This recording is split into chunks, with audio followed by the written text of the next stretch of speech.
First cinema నాకు తెలిసి మంచి పేరు వస్తుంది. Thank you sir. చాలా సెటిల్డ్ పెర్ఫార్మెన్స్, నీ వాయిస్ బాగుంది ఫస్ట్ వీక్ నుంచి అనుకుంటాను. ఎట్లా అనిపించింది అంత సెటిల్గా నీ క్యారెక్టర్ అలా డిజైన్ చేశారు సిద్ధు? అది నిజంగా ఇట్ వాజ్ అంటే ఆ సిద్ధు అనే పాత్రలోకి అంటే ఇంట్రికేట్ చాలా కాంప్లెక్స్ క్యారెక్టర్ కదా. అంత జనరల్ మనము లౌడ్ పర్ఫార్మెన్స్ అనేది ఇప్పుడు మా డైరెక్టర్ గారు కూడా చాలాసార్లు మేము అంటే మా జర్నీలో చెప్పారు, లౌడ్ పర్ఫార్మెన్స్ చాలా ఈజీగా వచ్చేస్తుంది, చేతులు ఎగిరేడాలు కాళ్ళు ఎగిరేడాలు గట్టి అసడము. బట్ ఇంత సటిల్గా అంటే ఇంకొకటి ఏంటంటే సార్, జనాలు చాలా కనెక్ట్ అయ్యే క్యారెక్టర్.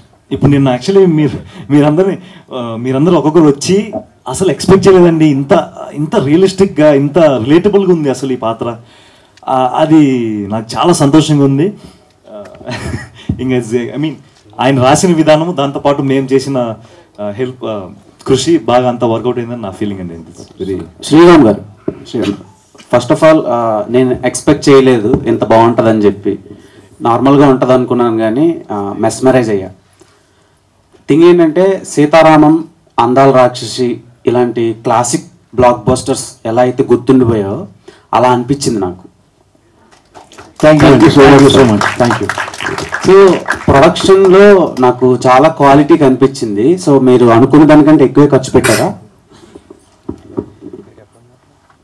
అవునండి, బడ్జెట్ అనుకున్నాము కానీ బడ్జెట్ అన్లిమిటెడ్గా వెళ్ళిపోయింది. ఎస్, అది వన్ ఆఫ్ ద రీజన్ వచ్చేసి మొదటి నుంచి ఫ్రాంక్గా చెప్పాలంటే యాజ్ ఆడియో నేను ఎన్ని సినిమాలు చూసినా కానీ ఆ క్వాలిటీ ఎలా ఉంది ఏమి అనేది నాకు ఎప్పుడు నాలెడ్జ్ లేదు. ఒక సినిమా చూసేవాడిని, లవ్ చేసేవాడిని. బట్ విక్రమ్ జమ్ముల ఆయన కాల్ చేసి మనం ఇచ్చేద్దాం ఇది యాడ్ చేద్దామని చెప్తాడు.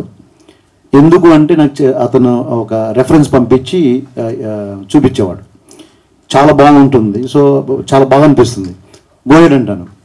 సో బేసిక్గా మీరు అడిగిన క్వశ్చన్కి ఒక బడ్జెట్ పెట్టుకొని ఆ బడ్జెట్ ప్రకారం వెళ్తూ ఉంటాను. సో నేనేం చేశానంటే ఇట్లాంటి రెఫరెన్స్లు ఇస్తున్నప్పుడు ప్రతిసారి నేను గోహెడ్ అన్నప్పుడు then win back to look at the budget, డెఫినెట్గా మేము అనుకున్న దానికి ఎక్కువైంది. ఖచ్చితంగా కనిపిస్తుంది సినిమాలో.